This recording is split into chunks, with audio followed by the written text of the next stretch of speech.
पास लेकर भागी दामाद। रानी का घर एक मीडियम लेकिन प्यार भरा संसार था, जहां उसकी माँ सुनीता की ममता, पिता दामोदर का अनुशासन, भाई जीतू की परवाह और भाभी सोनल की चुलबुली बातें रानी की दुनिया को रंगीन बनाए रखती थी। रानी, लड़का अच्छा है, तुम्हारे लिए एकदम ठीक। सरकारी नौकरी है, घर भी अच्छा है, अब क्या कमी रह गई? आप लोग इतनी जल्दी कैसे तय कर सकते हैं? क्यों, तू शादी में 10 साल की रिसर्च करना चाहती है क्या? रानी की तो लिस्ट है, लंबा हो, स्मार्ट हो, कमाए भी, खाना भी बनाए। कम से कम मेरा नाम तो मत लो सबके सामने। हमने सब देख परख लिया है, अब बस तुम्हारी हाँ सुनना बाकी है। देख रानी, जिंदगी में कुछ फैसले दिल से नहीं दिमाग से लेने होते हैं। और शादी तो ऐसा लड्डू है, जो खाए वो भी पछता है, जो ना खाए वो भी तरस जाए। बड़ी आई कवि, पहले अपनी शादी संभालो फिर ज्ञान बांटना। लेकिन रानी, लड़का सच में बढ़िया है। आप सबको तो बस मेरा ब्याह करवाना है, कोई मेरी बात भी सुनेगा? बेटा, तुझे जब अमित से मिलवाएंगे तब खुद समझ में आ जाएगा। और हाँ, शनिवार को लड़के वाले आ रहे हैं, कुछ रहना नहीं चाहिए रसोई से लेकर रिश्तों तक। मैं तो कह रहा हूँ, अमित को देख के रानी खुद बोलेगी, हाँ मैं तैयार हूँ, जल्दी से शादी कर दो मेरी। और फिर ससुराल जाकर हमें भूल मत जाना महारानी। ना, मैं भी तैयार नहीं हूँ। कभी कोई पूरी तरह तैयार नहीं होता रानी, वक्त के साथ सब सीख जाता है। हमने जो सोचा है वो तेरे भले के लिए है। तो शनिवार को आ रहे हैं? हाँ, और तू रेडी रहना, साड़ी वाड़ी कुछ नया पहन लेना। और मुस्कुराना मत भूलना, वरना लड़की वाले कहेंगे बहू कम और जोकर ज्यादा है। भाभी। देखते ही देखते शनिवार का दिन भी आ जाता है। रानी का घर, ड्राइंग रूम खूबसूरती से सजा हुआ था। तभी बाहर से कार की आवाज आती है। लड़के वाले आ पहुंचे थे। अमित, उसकी माँ चित्रा, पिता विजय और छोटा भाई रोहन आ गए। सोनल, जल्दी दरवाजा खोलो। हाँ हाँ, मेहमान दरवाजे पर खड़े हैं और हम अब तक थाल भी नहीं लाए। तुम थाली लो या परात, अमित को ताड़ने से मत चुकना। सोनल दरवाजा खोलती है। सामने अमित और उसका परिवार सभी मुस्कुराते हुए अंदर आते हैं। स्वागत है आप सबका, बहुत अच्छा लगा कि आप समय निकाल कर आए। हमें भी बहुत खुशी है सुनीता जी, रानी के बारे में बहुत सुना है। अब खुद देखेंगे तो पता चलेगा कि बातें कितनी सच है। हंसी का माहौल बनता है, सब बैठ जाते हैं। सोनल सबको पानी देती है।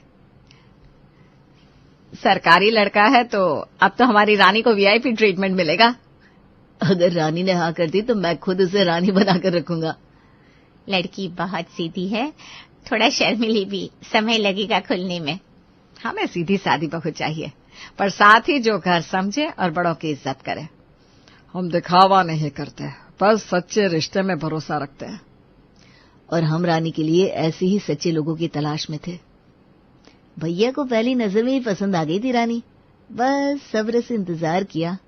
अब इंतजार की घड़ी खत्म, मिठाई लाओ। रानी कमरे से बाहर आती है, हल्की मुस्कान के साथ। सबकी नजर उस पर जाती है। अमित उठकर खड़ा हो जाता है। नमस्ते रानी, मुझे आपसे मिलकर बहुत खुशी हुई। नमस्ते। सादगी तो बहुत है, बस यही तो चाहिए हमें। रानी, जरा मिठाई दे दो मेहमानों को। रानी झिझकते हुए मिठाई देती है। अमित की नजरें उससे हटती नहीं। हमें तो कोई एतराज नहीं है, अब आपकी तरफ से। हमें भी सब मंजूर है, अगर रानी भी तैयार हो। जी, मुझे मंजूर है। पूरा कमरा तालियों से गूंज उठता है। सोनल सबसे ज्यादा खुश हो जाती है। चलो, अब तो शादी की तैयारियां शुरू। और मैं बारात में सबसे आगे नाचूंगा। हमने बहू नहीं, लक्ष्मी ढूंढ ली है। बस रानी को खुश रखना, ये मेरी जिम्मेदारी है। शादी संपन्न हो चुकी थी। मंडप अब शांत था। रानी विदाई के लिए तैयार खड़ी थी और उसकी आंखों में आंसू, थकान थी। अमित उसका सहारा बना खड़ा था। सुनीता की आंखों में गर्व और गम साथ बह रहे थे। अमित बेटा, तुझे देखकर अब दिल को सुकून है। रानी को तुम जैसा साथी मिला, इससे बड़ी बात कोई माँ क्या ही मांगेगी।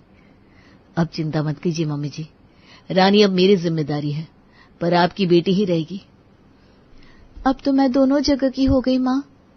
हमें भूल मत जाना रानी, वरना तेरी सास से शिकायत करूंगी मैं।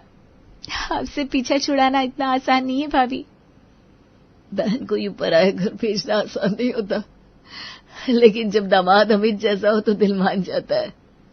बेटिया, अब तुम्हारे घर में भी माँ जैसी ही सास मिले और हर सुबह तुम्हारे चेहरे पर बस मुस्कान हो।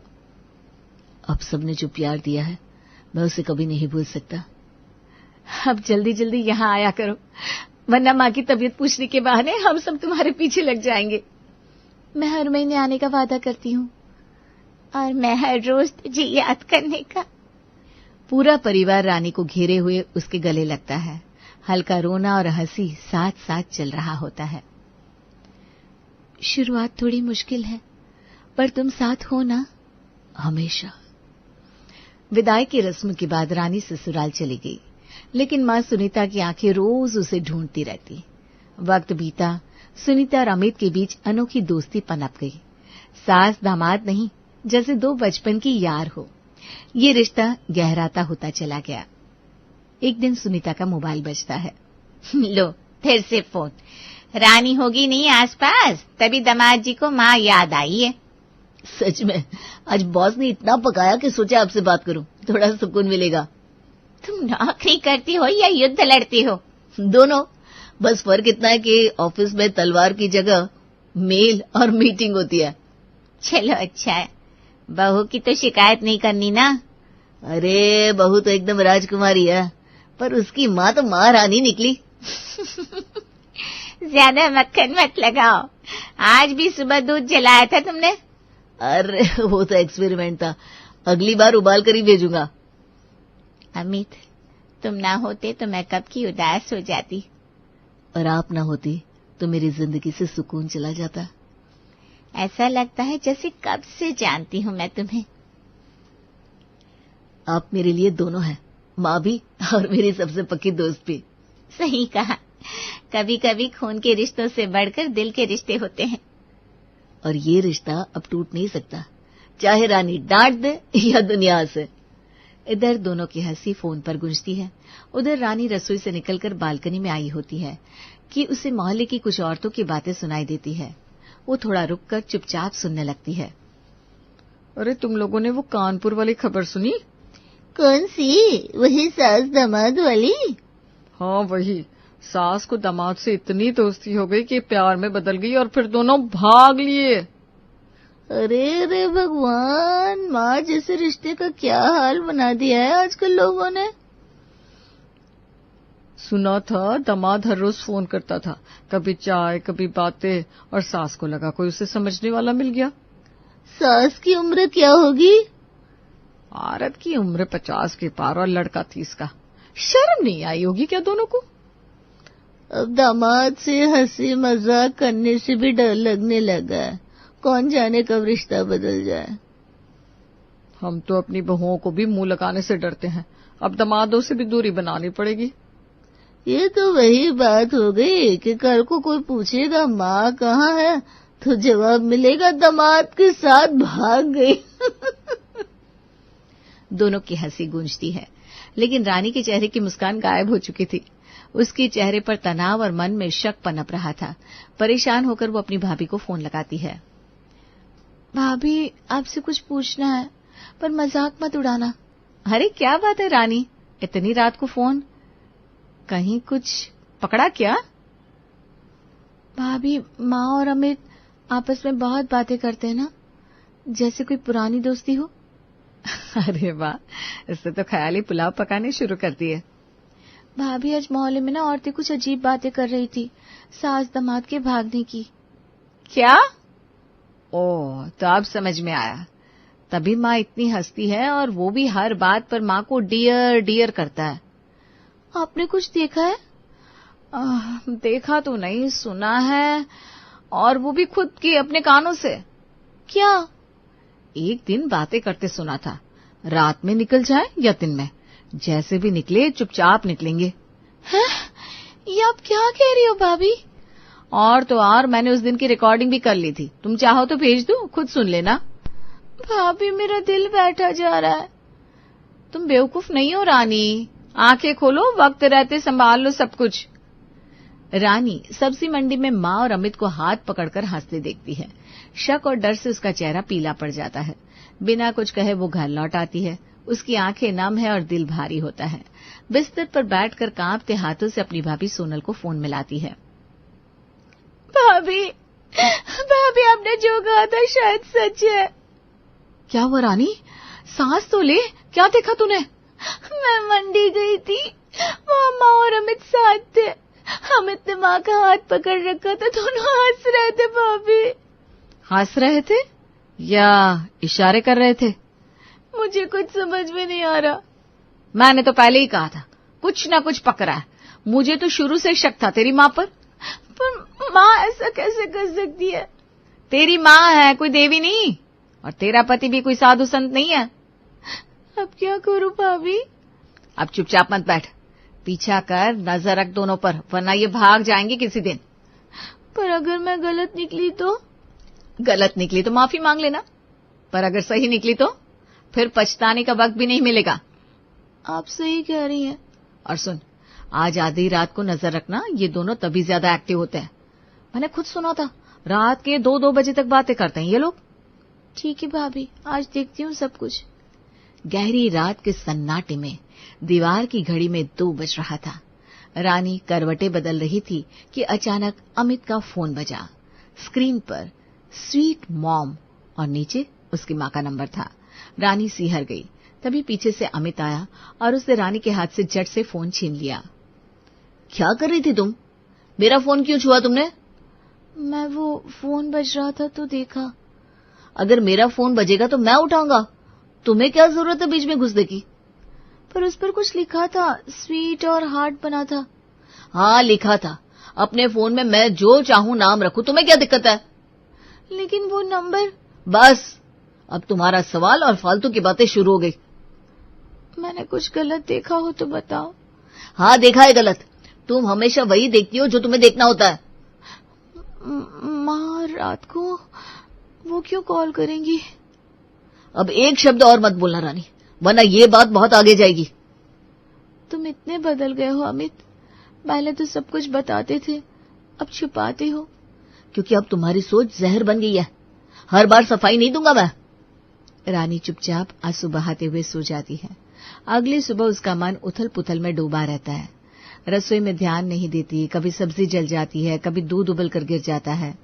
सास चित्रा चुपचाप ये सब देखती रहती है। रानी, ये क्या हाल बना रखा है रसोई का? वो मम्मी जी, मेरा ध्यान कहाँ है तुम्हारा? न जाने कौन सी खिचड़ी पुलाव पक रहा है तुम्हारे दिमाग में। माफ कीजिए, गलती हो गई। हर दिन गलती, हर रोज कोई ना कोई बखेड़ा। अगर यही हाल रहा तो सीधे अपना मायके चली जाओ। मैं सोच रही थी कुछ दिन के लिए माँ के पास चली जाऊं।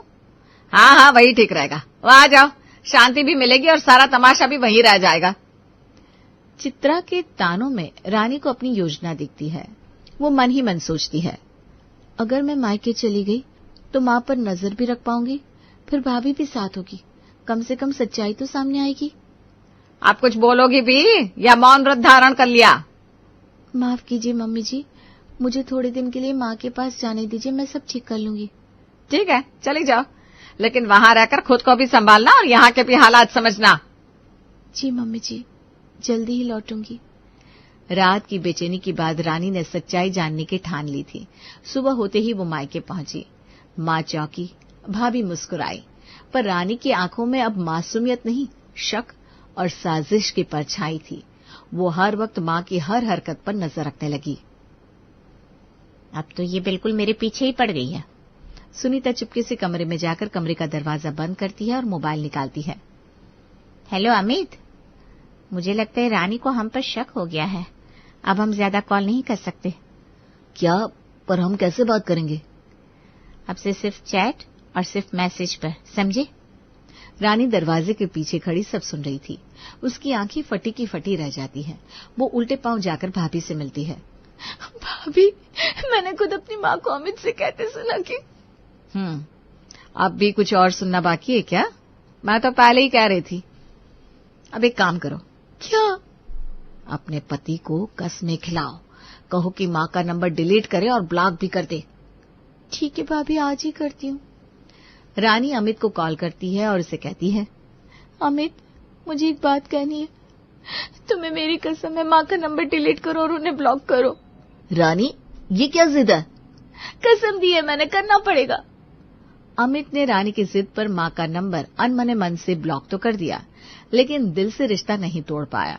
अगले दिन वो चुपचाप मोबाइल स्टोर गया, सुनीता के लिए नया फोन और सिम खरीदा। रानी, तुम्हारा पति आज मोबाइल स्टोर गया था, नया फोन और सिम लिया है।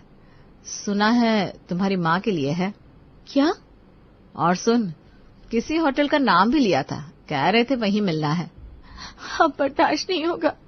तो फिर देर मत कर, सीधा पीछा करो, रंगे हाथ पकड़ लो दोनों को। ठीक है भाभी, अब ये खेल मैं खत्म करूंगी। रानी माँ और अमित पर शक करते करते होटल तक पहुंच जाती है। वो उन्हें कमरे में जाते देख लेती है, जिससे उसका शक और बढ़ जाता है। गुस्से और भावनाओं से भरी रानी सच्चाई सामने के लिए हंगामा खड़ा कर देती है। मुझे अभी उस कमरे में जाना है जहां मेरी माँ और पति गए हैं। मैडम, कृपया शांत हो जाइए, ये एक पारिवारिक आयोजन है। होटल के बाहर हंगामा मचता है और कमरे का दरवाजा खुलते ही चित्रा, विजय, रोहन, सुनीता और अमित एक साथ बाहर आ जाते हैं। रानी की आंखें हैरानी से फटी रह जाती है। तुमने तो हद ही पार कर दी रानी, अब क्या हम बुजुर्ग एक कमरा भी साथ नहीं ले सकते? रानी सारी कहानी और अपने शक की बात पूरे परिवार को बताती है, जिसे सुनकर उसका परिवार कहता है, बिना सोचे समझे इल्जाम लगाना बहुत आसान है, लेकिन इनसे तो रिश्ते टूट जाते हैं। भाभी, शक का इलाज नहीं होता, पर तुमने तो शक से सब बर्बाद कर दिया। रानी, तुमने मुझे नहीं, माँ को चोट पहुंचाई है। उनकी ममता पर सवाल उठाकर तुमने माँ को मार डाला। जिस बेटे के लिए दिन रात खुशियां सोचती रही, उसी ने इतना बड़ा इल्जाम लगा दिया। मुझे माफ कर दो, मैंने जो सोचा वो सब गलत था। भैया, 1 महीने से सुनीता माँ के साथ मिलकर आपके जन्मदिन की प्लानिंग कर रही थी, जो 2 दिन बाद है। रानी शर्म से सर झुकाए आंसू बहाती वहां से चली जाती है। 2 दिन बाद उसका जन्मदिन आता है। पूरे परिवार ने बिना कोई शिकवा किए सरप्राइज पार्टी दी। घर सजाया गया, मिठाइयां थी, हंसी थी। अमित ने उसे एक कार और शानदार पार्टी गिफ्ट कर सबको भावुक कर दिया। जो हुआ उसे भूल जाओ, आज तुम्हारा दिन है बेटा। हम सब तुम्हारे साथ हैं रानी, और हमेशा थे। मैंने सब बर्बाद कर दिया, खुद की खुशियां भी और सबका भरोसा भी। मुझे माफ कर दो सब लोग, अब कोई गलती नहीं होगी। तुम ही मेरी दुनिया हो, हर बार की तरह आज भी माफ कर दिया। बेटा, आज के दिन रोते नहीं, खुश रहो, हंसती रहो और अपना घर आबाद रखो। गलत फहमियों की धुंध छंट चुकी थी। रिश्तों की गर्माहट ने सब कुछ फिर से जोड़ दिया था। प्यार, भरोसा और एक नया सवेरा।